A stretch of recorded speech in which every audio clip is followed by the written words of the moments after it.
اور تمہیں قتل کرنے کا مشورہ کیا ہے، اور میں تمہیں مشورہ دیتا ہوں کہ بھاگ جاؤ۔ موسیٰ علیہ السلام کو جیسے ہی یہ پتہ چلا، وہ بغیر کسی تیاری کے مصر سے بھاگ گئے۔ ان کے پاس نہ تو کپڑے تھے نہ کچھ کھانے کے لیے تھا، وہ گرم ریت پر ننگے پاؤں چلتے رہے۔ انہیں فرعون کے لوگوں کا خوف تھا کہ کہیں وہ انہیں قتل نہ کر دے، اس لیے وہ چلتے رہے۔ وہ مدیان کی طرف سفر کر رہے تھے، جو کہ سیریا اور مصر کے درمیان ایک علاقہ تھا۔ اس سفر میں حضرت موسیٰ علیہ السلام کے ساتھ کوئی نہ تھا سوائے اللہ کے۔ موسیٰ علیہ السلام لگاتار 8 راتوں تک سفر کیا، جہاں وہ دن کے وقت چھپ جایا کرتے اور رات کو سفر کرتے۔ ریگستان پار کرنے کے بعد موسیٰ علیہ السلام ایک جگہ پہنچے، جہاں وہ ایک درخت کے نیچے لیٹ گئے۔ انہیں بہت زیادہ بھوک اور پیاس لگی تھی اور وہ بہت زیادہ تھک چکے تھے۔ موسیٰ علیہ السلام نے دیکھا کہ 2 عورتیں بکریوں کو پانی پلا رہی ہیں، جنہیں کسی مرد کی ضرورت ہے، کیونکہ جس چشمے سے وہ پانی پلا رہی تھی اس پر ایک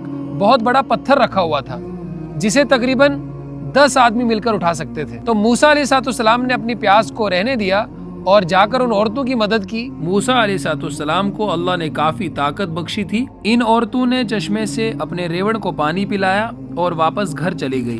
گھر جا کر ان عورتوں نے اپنے بوڑھے باپ کو اس واقعے کے بارے میں بتایا۔ ان عورتوں کے بوڑھے باپ نے موسیٰ علیہ السلام کو گھر آنے کی دعوت دی۔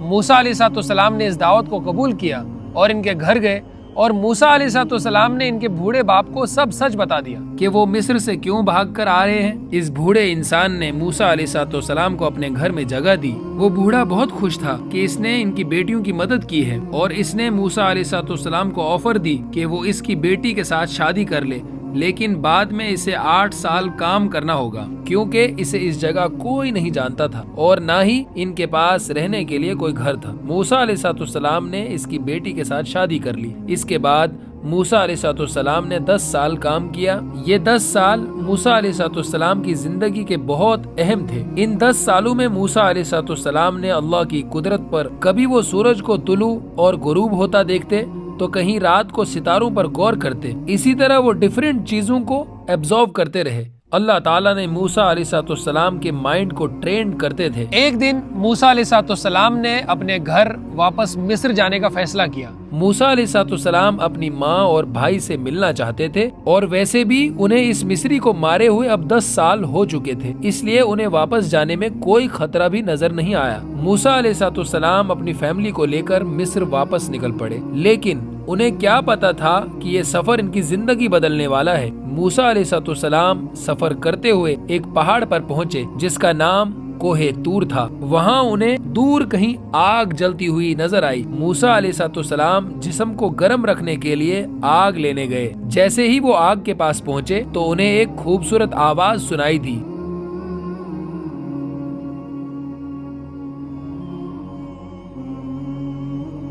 اسے پھر سے آواز سنائی دی، اے موسیٰ، تیرے دائیں ہاتھ میں کیا ہے؟ موسیٰ علیہ السلام نے جواب دیا، یہ میرا عصا ہے، جس سے میں اپنی بھیڑیوں کے لیے شاخیں مارتا ہوں اور دوسرے کام کرتا ہوں۔ اسی آواز نے اسے حکم دیا، اپنی لاٹھی پھینک دو۔ انہوں نے ایسا ہی کیا اور فوراً ہی لاٹھی سانپ بن گئی۔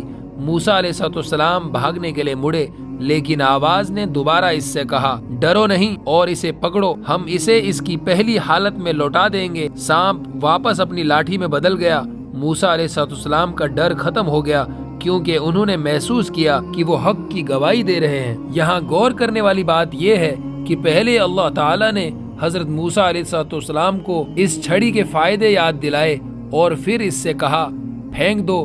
اس کے بعد وہ چھڑی سانپ بن گئی اور اللہ نے کہا کہ اس چھڑی کو اٹھاؤ۔ یہاں بڑی ہی کمال کا سبق چھپا ہے۔ جب تک کہ تم اپنی پسندیدہ چیز کو اللہ کی راہ میں قربان نہیں کرو گے اور ان چیزوں کو جو کہ تمہیں بری لگتی ہے اللہ کے لیے اپناؤ گے، تب تک تم کامیاب رہو گے۔ اسی میں پورا کا پورا دین چھپا ہے۔ پھر اللہ نے موسیٰ علیہ السلام کو حکم دیا کہ اپنا ہاتھ اپنی چادر میں ڈال دو۔ جب انہوں نے اسے باہر نکالا تو ہاتھ میں ایک شاندار چمک تھی۔ پھر اللہ نے موسیٰ علیہ السلام کو حکم دیا کہ یہ تمہارے رب کی طرف سے 2 نشانیاں ہیں۔ فرعون اور اس کے سرداروں کے پاس جاؤ، کیونکہ وہ بدکار گروہ ہیں اور حد سے گزر چکے ہیں۔ اللہ نے موسیٰ علیہ السلام کو اپنی حفاظت کا یقین دلایا اور ان کے دل کو سکون دیا۔ موسیٰ علیہ السلام اور ہارون علیہ السلام ایک ساتھ فرعون کے پاس گئے اور اسے اپنا پیغام پہنچایا۔ موسیٰ علیہ السلام نے اسے اللہ کے دین کی دعوت دی۔ فرعون نے سوچا کہ موسیٰ پاگل ہے، جو اس نے مجھ جیسے انسان کے سامنے بات کرنے کی جرت کی۔ فرعون نے پوچھا، تم کیا چاہتے ہو؟ موسیٰ علیہ السلام نے جواب دیا، میں چاہتا ہوں کہ تم بنی اسرائیل کو ہمارے ساتھ بھیج دو۔ فرعون نے پوچھا کہ میں ان کو کیوں بھیجوں گا؟ یہ میرے غلام ہیں۔ موسیٰ علیہ السلام نے جواب دیا، یہ اللہ کے بندے ہیں۔ فرعون نے موسیٰ اور ہارون علیہ السلام کو حراست میں لے لیا اور ان سے دنیا کے بہترین جادوگروں کو اکٹھا کیا، اور موسیٰ علیہ السلام اور جادوگروں کے درمیان ایک مقابلہ کرنے کی تیاریاں شروع کر دی۔ ہر کوئی اس عظیم مقابلے کو دیکھنے کے لیے بے تاب تھا۔ اس کے شروع ہونے سے پہلے موسیٰ علیہ السلام اٹھے تو بڑے ہجوم میں خاموشی چھا گئی۔ موسیٰ علیہ السلام نے جادوگروں سے کہا، افسوس ہے تم پر اگر تم نے اللہ پر اور اس کی معجزات کو جادو کہا اور فرعون کے ساتھ دیانت داری سے جھوٹ باندھا، کیونکہ جو اللہ پر جھوٹ بولتا ہے وہ بری طرح ناکام ہوتا ہے۔ موسیٰ علیہ السلام نے سچے دل سے بات کی تھی اور جادوگروں کو سوچنے پر مجبور کر دیا تھا، لیکن وہ پیسے اور جہاں و جمال کے نشے میں تھے۔ موسیٰ علیہ السلام نے ان جادوگروں سے کہا کہ پہلے وہ اپنا جادو دکھائیں۔ انہوں نے اپنی جادوئی چیزیں زمین پر پھینک دی۔ ان کی لاٹھیوں اور رسیوں نے سانپ کی شکل اختیار کر لی۔ لوگ یہ دیکھ کر حیران ہو گئے۔ فرعون اور اس کے ساتھیوں نے زور سے تالیاں بجائیں۔ پھر موسیٰ علیہ السلام نے اپنا عصا پھینکا، یہ زور سے ہلنے لگا اور ایک بہت بڑا اژدہا بن گیا۔ یہ دیکھ کر لوگ کھڑے ہو گئے۔ فرعون اور اس کے آدمی خاموش بیٹھے تھے۔ ایک ایک کر کے موسیٰ علیہ السلام کے بڑے سانپ نے تمام سانپوں کو نگل لیا۔ موسیٰ علیہ السلام اسے اٹھانے کے لیے جھکے اور وہ اس کے ہاتھ میں لاٹھی بن گئی۔ ہجوم ایک بڑی لہر کی طرح اٹھ کھڑا ہوا اور جوش و خروش سے چیختا رہا۔ ایسا کچھ پہلے کبھی نہیں دیکھا تھا۔ موسیٰ علیہ السلام کی قدرت کو دیکھ کر جادوگروں نے اللہ کو سجدہ کرتے ہوئے اعلان کیا کہ ہم موسیٰ اور ہارون کے رب پر ایمان لائے۔ فرعون غصے میں تھا اور اس نے الزام لگایا کہ موسیٰ اور جادوگر آپس میں ملے ہوئے ہیں۔ اس نے موسیٰ اور جادوگروں کو دھمکیاں دینا شروع کر دی۔ موسیٰ اور ہارون علیہ السلام چلے گئے اور فرعون اپنے محل میں واپس چلا گیا۔ فرعون ان دونوں معجزوں کا سامنا کرتے ہوئے حیران رہ گیا اور وہ بہت زیادہ غصے میں تھا۔ پھر اس کہانی کا کلائمیکس آتا ہے۔ جب حضرت موسیٰ علیہ السلام بنی اسرائیل کو لے کر بھاگ رہے تھے تو پیچھے فرعون اپنی پوری فوج کے ساتھ موسیٰ علیہ السلام کے پیچھا کر رہا تھا۔ موسیٰ علیہ السلام بھاگتے ہوئے سمندر کے پاس پہنچے اور آگے راستہ ختم ہو چکا تھا۔ اب بھاگنے کے لیے راستہ نہیں تھا اور پیچھے سے فرعون اپنی پوری فوج کے ساتھ حملہ کرنے آ رہا ہے۔ بنی اسرائیل جو موسیٰ علیہ السلام کے ساتھ تھے وہ کہنے لگے، اے موسیٰ تو نے ہمیں کہاں پھنسا دیا؟ اب ہمارا کیا ہوگا؟ لیکن موسیٰ علیہ السلام نے کہا، میرا رب راستہ بنائے گا۔ موسیٰ علیہ السلام کو اللہ نے حکم دیا، اپنی لاٹھی زمین پر مارو۔ موسیٰ علیہ السلام نے ایسا ہی کیا۔ اس کے بعد ایک کمال کا معجزہ ظاہر ہوا، سمندر میں راستہ بنا تو موسیٰ علیہ السلام بنی اسرائیل کے ساتھ سمندر پار کر گئے۔ لیکن جیسے ہی فرعون اپنی فوج کے ساتھ گزرنے لگا تو اللہ تعالیٰ نے سمندر کو حکم دیا اور اس نے فرعون اور اس کی فوج کو اپنی لپیٹ میں لے لیا۔ لیکن کہانی یہاں ختم نہیں ہوئی۔ اللہ تعالیٰ نے قرآن میں فرمایا ہے کہ ہم فرعون کی لاش کو بعد آنے والوں کے لیے نشانی بنا دیں گے۔ آج ہم تیری لاش کو بچا لیں گے تاکہ تو اپنے بعد والوں کے لیے نشانی بن جائے، اور بے شک لوگ ہماری نشانیوں سے ضرور غافل ہیں۔ اللہ نے ایسا ہی کیا۔ 1898 میں ریڈ سی میں فرعون کی لاش کو ڈسکور کیا گیا، اور کمال کی بات یہ ہے کہ یہ لاش ہزاروں سالوں سے ابھی تک اس حالت میں برقرار تھی۔ یہ لاش اسی سمندر میں پائی گئی تھی جس سمندر میں فرعون کو ڈبایا گیا تھا۔ آج یہ لاش کائرو کے ایک میوزیم میں رکھی ہے اور پوری دنیا کے لیے نشانی ہے۔ جیسا کہ اللہ نے قرآن میں فرمایا ہے۔ بھائیو، یہ پوری سٹوری تھی جو موسیٰ علیہ السلام کی تھی، جس میں ہم نے بہت کچھ سیکھا، بہت کچھ ہمیں علم ہوا کہ کیسے موسیٰ علیہ السلام نے پوری زندگی بسر کی، کیسے دعوت کا کام چلایا، اور کیسے فرعون جیسے اللہ کے بہت بڑے نافرمان کو دعوت دی۔ یہ ایک ہمت کا کام تھا اور اللہ کی مدد تھی، صبر، توکل اور بہت کچھ تھا اس سٹوری میں۔ اللہ ہمیں اس واقعہ سے سبق اور عبرت لینے کی توفیق دے، اور آپ سے گزارش ہے آپ ہمارے ایسے ہی سٹوریز کو سپورٹ کرتے رہیں تاکہ ہم نیکسٹ ویڈیوز جلدی لائیں۔ السلام علیکم ورحمۃ اللہ وبرکاتہ۔